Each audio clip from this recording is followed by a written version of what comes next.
So మరి హైదరాబాద్లోని Jubilee hills నియోజకవర్గానికి త్వరలో ఉప ఎన్నికలు జరగనున్న విషయం మనకు తెలిసిందే. సో ఈ నేపథ్యంలో ఆ సీటు ఎవరికి వర్తిస్తుందంటూ కూడా ఇప్పుడు ఒక హాట్ టాపిక్గా మారిందని చెప్పొచ్చు. మరి ఈ క్రమంలోనే నాగార్జున అండ్ అలాగే చిరంజీవి గారు కూడా బరిలో ఉన్నట్టు తెలుస్తుంది. మరి దీని గురించి విశ్లేషించుకోవడానికి మనతో పాటు senior journalist and doctor Durga Vadlamani గారు ఇప్పుడు మనతో ఉన్నారు. నమస్తే మేడం. నమస్తే మేడం, మనం చూసుకుంటే హైదరాబాద్లోని జూబ్లీ హిల్స్ నియోజకవర్గానికి త్వరలో ఉప ఎన్నికలు జరగనున్నాయి. అలాంటిది అంటే మాగంటి గోపీనాథ్ గారు చనిపోయిన తర్వాత మళ్ళీ ఆ సీట్ ఎవరికి వర్తిస్తుంది అంటూ కూడా చాలా మంది మాట్లాడుతున్నారు. సో ఇప్పుడు చూసుకుంటే కనుక నాగార్జున అండ్ చిరంజీవి గారు కూడా బరిలో ఉన్నారంటూ కూడా వార్తలు అయితే వినిపిస్తున్నాయి. ఏమంటారు మ్యామ్? అంటే కాంగ్రెస్కి ఇది చాలా ప్రతిష్టాత్మకం అండి. ఎందుకని మీరు అనొచ్చు, గత సార్వత్రిక ఎన్నికల్లో కాంగ్రెస్ మీకు ఊళ్ళలో నెగ్గింది కానీ సిటీలో నెగ్గల, హైదరాబాద్లో. ఓకే. సో మీకు మొన్న సికింద్రాబాద్ కంటోన్మెంట్లో కాంగ్రెస్ నెగ్గింది. సో అదే విధానాన్ని ఇక్కడ అమలు చేయాలని అనుకుంటాం. మీరు చెప్పినట్టుగా మాగంటి గోపీనాథ్ గారు ఆకస్మికంగా మృతి చెందడంతో బీఆర్ఎస్ తరఫున ఆయన పోటీ చేశారు. సో వారి భార్యను కూడా పోటీలో దింపుతారని అంటున్నారు. సో ఇక్కడ నెగ్గాలి అంటే మీకు ఇప్పుడు జూబ్లీ హిల్స్ ఎంత కాదనుకున్నా సినిమా వాళ్ళకి బాగా అది అడ్డా. At the same time Andhra settlers కూడా అక్కడ ఎక్కువే ఉన్నారు. సో ఎవరిని పెట్టాలి? ఇప్పుడు చిరంజీవి గారిని పెడితే చిరంజీవి గారితో ఏంటి అని మీరు అడగచ్చు. గతంలో ఆయన ప్రజారాజ్యం పార్టీ పెట్టారు, ప్రజారాజ్యాన్ని విలీనం చేశారు కాంగ్రెస్లో, రాజ్యసభ సభ్యుడిగా, తర్వాత మంత్రిగా, కేంద్ర మంత్రిగా కూడా మరి పనిచేయటం జరిగింది. సో ఇప్పటికి కూడా ఆయన కాంగ్రెస్తో సత్సంబంధాలు ఉన్నాయి. మన ఉపాసన గారికి కూడా ఒక పోస్ట్ ఇవ్వడం జరిగింది కదా స్పోర్ట్స్కి సంబంధించి. సో ఈ నేపథ్యంలో చిరంజీవిని నిలబెడితే ఎలా ఉంటుంది? మీకు తెలుసు, మొన్న ఈ మధ్యనే చిరంజీవి గారును రేవంత్ రెడ్డి గారు భేటీ కూడా అయ్యారు. సో అన్ని రకాలుగా కూడా చిరంజీవి గారు నిలబెడితే కాంగ్రెస్ నెగ్గే అవకాశం ఉంటుంది. ఎందుకంటే ఎంత కాదనుకున్నా సినిమా గ్లామర్ అనేది మామూలు విషయం కాదు. అంటే అంతకుముందు మాగంటి గోపీనాథ్ గారు కూడా సినీ ఇండస్ట్రీతో టచ్ ఉంది. మళ్ళీ ఇప్పుడు చిరంజీవి గారు అంటే చెప్పాల్సిన పని లేదు మీరు చెప్పినట్టుగా. అయితే అజరుద్దీన్ అక్కడ నిలబడాలని చాలా ఆసక్తి చూపిస్తున్నారు. ఆయన గతంలో ఆయన నిలబడి ఓడిపోయారు కూడా. సో నవీన్ యాదవ్ పేరు కూడా వినిపిస్తోంది. నవీన్ యాదవ్ గారికి కూడా సినిమా వాళ్ళతోటి సత్సంబంధాలు ఉన్నాయి. కాబట్టి మరి ఏ రకంగా జరుగుతుంది? అయితే మీరు అన్నట్టుగా నాగార్జున పేరు కూడా వస్తుంది. కానీ నాగార్జున గారు ఎంతవరకు ఒప్పుకుంటారు? మనకు తెలిసి ఈ హైడ్రా ఇదిలో ఏం జరిగిందో తర్వాత అఫ్ కోర్స్ ప్యాచప్ అయింది రేవంత్ రెడ్డి గారితో. ఆయన 2 ఎకరాలు వెనక్కి ఇచ్చేయటం జరిగింది. మరి తర్వాత ఏం జరిగిందో మనకు తెలియదు. అయితే ఎంతవరకు నాగార్జున సుముఖంగా ఉంటారు?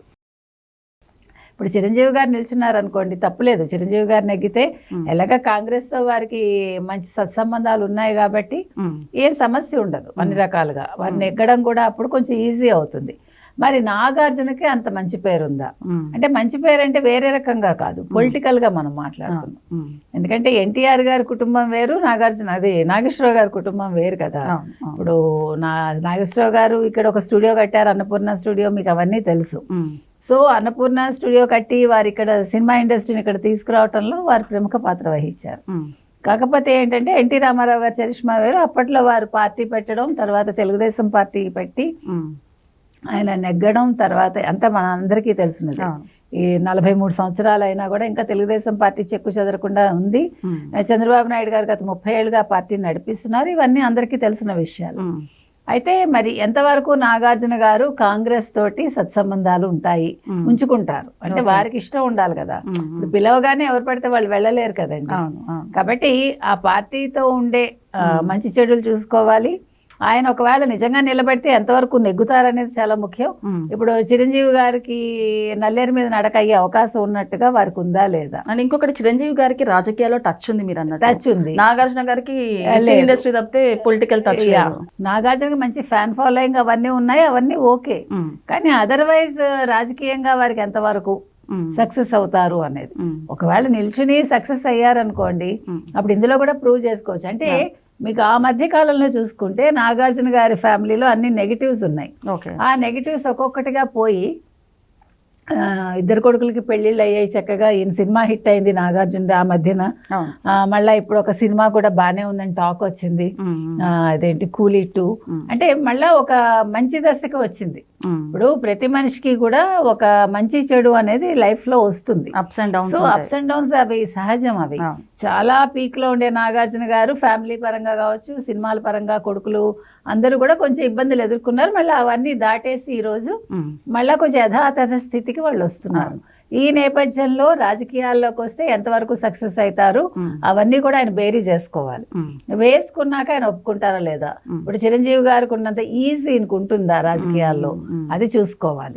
సో ఈ నేపథ్యాలన్నింటిలో రేవంత్ రెడ్డి గారు మరి ఎవరిని ఎంపిక చేస్తారు, రేవంత్ రెడ్డి గారు మన చిరంజీవి గారితో భేటీ వెనక అసలు ఏం మాట్లాడుకున్నారు, ఏం జరిగింది, ఇవన్నీ తెలియాలండి. ఏది ఏమైనా జూబ్లీ హిల్స్ ఉప ఎన్నిక అనేది ఇప్పుడు చాలా ఉత్కంఠభరితంగా ఉంది ఈరోజు. సో ఏ పార్టీ ఏ రకంగా ఉంటారు, ఇప్పుడు మాగంటి గోపీనాథ్ గారి భార్యని బీఆర్ఎస్ నిలబెడుతోంది, కాంగ్రెస్ వాళ్ళేమో చిరంజీవ నాగార్జున అనుకుంటున్నారు. మరి తెలుగుదేశం కూటమి అసలు మరి వాళ్ళు అభ్యర్థిని పెడతారా, వాళ్ళు తటస్థంగా ఉంటారా, వాళ్ళు ఓటు ఎటువైపు ఉంటుంది? ఇప్పుడు ఎంత కాదనుకున్నా రేవంత్ రెడ్డికి కొద్ది గొప్ప తెలుగుదేశం భరోసా మొదటి నుంచి ఉంది కాబట్టి ఇప్పుడు ఇందులో కూడా వాళ్ళ భరోసా వల్ల ఏ క్యాండిడేట్ నిలబెట్టినా కూడా నెగ్గుతారా. ఇంకొకటి చిరంజీవికి ఉండే ఇంకో ప్లస్ పాయింట్ ఏంటంటే పవన్ కళ్యాణ్ అక్కడ ఉప ముఖ్యమంత్రిగా ఉన్నారు, కూటమి ప్రభుత్వంతో ఉన్నారు, చంద్రబాబు నాయుడు గారితో చాలా సన్నిహితంగా ఉన్నారు. కాబట్టి కూటమి ప్రభుత్వం చెప్పినా చెప్పకపోయినా చిరంజీవికి అండగా ఉంటుందా, ఇవన్నీ ఆలోచించాలి. కాబట్టి చిరంజీవి గారికి ఉన్నంత ఈజీగా ఈ ఎన్నిక నాగార్జున గారికి ఉంటుందా ఉండదా అనేది తేలాలి. అంటే సో మేడం అంతకు ముందు మనం చూసుకుంటే కనుక భేటీ అయ్యారు కదా ఇప్పుడు చిరంజీవి గారు రేవంత్ రెడ్డి గారితో, కాకపోతే మేము ఊరికే మర్యాదపూర్వకంగా భేటీ అని అంటున్నారు, అలాంటివి ఎలాంటి చర్చలు జరగలేవు అని అంటున్నారు. సో ఏమంటారు నిజంగానే ఆ భేటీ వెనకాల గల కారణాలు ఏంటంటారు? రకరకాలు ఇప్పుడు ఈ సినిమా ఇండస్ట్రీలో ఈ కార్మికుల సమ్మె ఒకటి నడుస్తోందండి. ఈ నేపథ్యంలో కూడా కలిసి ఉండొచ్చు. కలిసినప్పుడు దీని మీద ప్రత్యేకంగా చర్చ జరగకపోయి ఉండొచ్చు కానీ ఒక మాట అయినా అనుకుంటారుగా, ఒక ప్రస్తావన రావచ్చు, మనకు తెలియదు. ఇప్పుడు కార్మికులకు సంబంధించి అంటే ఇప్పుడు వాళ్ళు చేస్తున్న ఈ సమ్మెకి సంబంధించి చిరంజీవి గారు ఇప్పుడు అడుగు ముందుకేసారు. మనం గతంలోనే చెప్పాం చిరంజీవి గారు ముందుకు వస్తే బాగుంటుంది. మనం ఈ సమ్మె మొదలైనప్పుడే అన్నాం దాసనారాయణరావు గారు లేరు, ఆ లోటుని ఈరోజు చిరంజీవి గారు తీరిస్తే బాగుంటుందని. కానీ మధ్యలో చిరంజీవి గారు తటస్థంగా ఉన్నారు కానీ ఇప్పుడు మళ్ళీ ముందుకు వచ్చారని తెలుస్తోంది. సో కార్మికులకు సమ్మెకి సంబంధించి ఒక మంచి పరిష్కారాన్ని అయితే వీళ్ళందరూ కనుక్కోగలిగితే బాగుంటుంది. రెండో పక్క ఇప్పుడు చిరంజీవి గారు లాంటి వాళ్ళు ఇప్పుడు నిజంగా ఈ కార్మికుల సమ్మె విషయంలో ఆయన ఒక విజయాన్ని తీసుకురాగలిగితే అది రాజకీయంగా కూడా వారికి చాలా పనికొస్తుంది. అంటే ఎప్పుడూ కూడానండి ఒక మనిషికి అందరి సమస్యలు కనుక్కోవడంతో ఊరుకోకుండా వాటికి ఒక పరిష్కారాన్ని చూపించడం అనేది చాలా పెద్ద విషయం, అది అందరి వల్ల కాదు. సో ఆ రకంగా చిరంజీవి గారు సక్సెస్ అయితే జూబ్లీ హిల్స్ ఎన్నికల్లో వారు నిల్చుంటే ఖచ్చితంగా అక్కడ కూడా విజయాన్ని సాధిస్తారు. సో ఆ రకంగా కూడా చిరంజీవి గారు కాంగ్రెస్కి ఒక ఎసెట్ అవుతారని మనం చెప్పుకోవచ్చు. Okay madam, thank you.